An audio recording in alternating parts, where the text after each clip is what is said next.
Hi, I'm Nathan Oakley and this is video log number 65.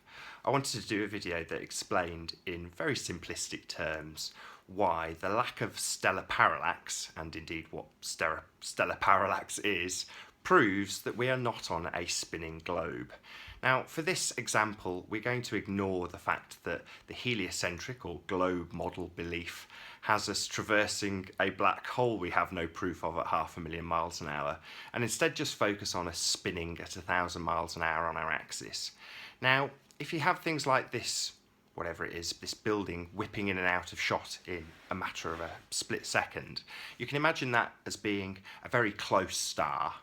And then you have things like this building in the foreground, but a little bit further back, being a mid-level star, and then these buildings being a distant star, and the mountains in the background being a very, very distant star. The point being that as we turn, so if the train is the Earth and it's representing the fact that we're spinning on our axis, the things at relative distances move at different rates. In other words, the mountain stays in shot for the whole video, whereas this fence comes and goes very, very quickly.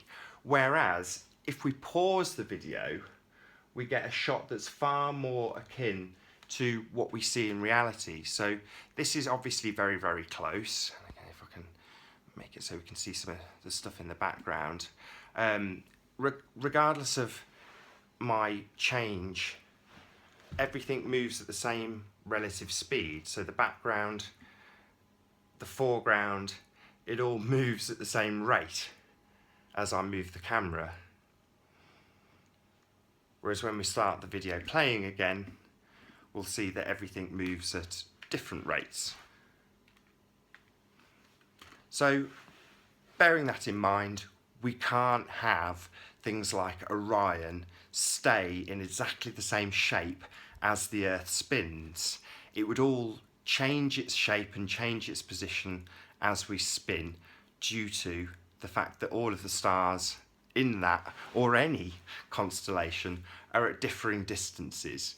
Now, heliocentric believers will say that it's so astronomically far, so many light years with so many zeros on the end, that we could never possibly see any difference.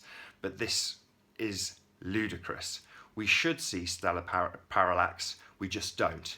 And we don't because we don't live on a globe, we live on flat Earth.